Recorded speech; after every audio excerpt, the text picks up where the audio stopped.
Didi Kisongele. Que sommes-nous venus faire dans la forêt de Yangambi?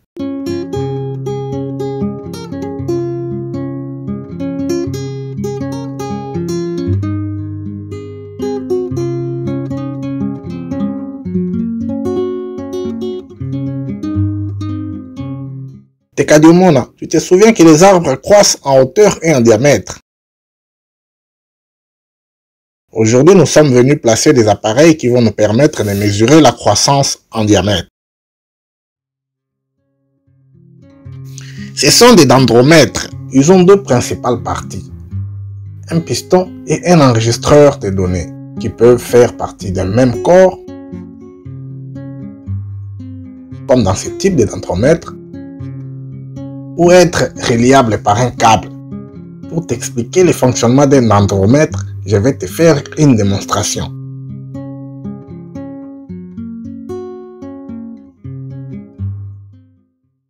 Tu dois d'abord percer un trou dans la tige de l'arbre.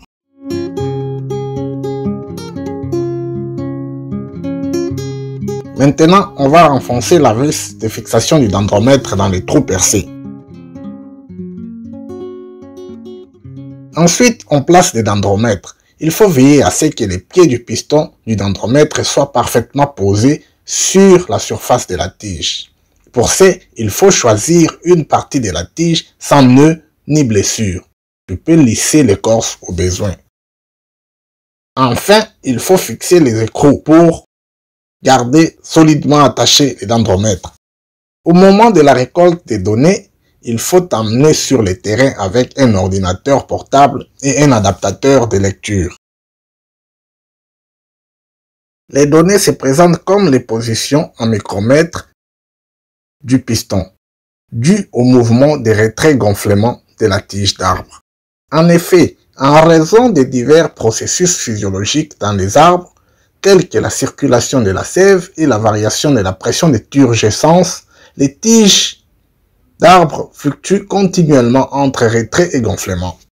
La distinction entre les gonflements irréversibles des tiges, induits par la croissance, et les gonflements réversibles dus à la pression de l'eau, a été sujet à controverse.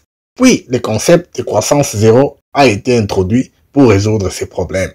Ce principe soutient que la croissance commence lorsque les rayons de la tige dépassent le maximum précédent et se termine lorsque la tige commence à rétrécir à nouveau. Grâce au principe de croissance zéro, en représentant une série temporaire de différentes positions du piston, on peut repérer les différents moments où il y a croissance sur l'axe des X et quantifier la croissance radiale sur l'axe des Y. Les périodes où il y a croissance sont ici représentées par des points verts.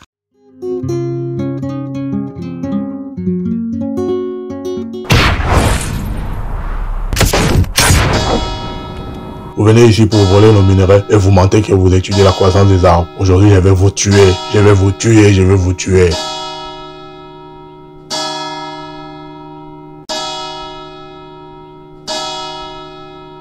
Les merleurs.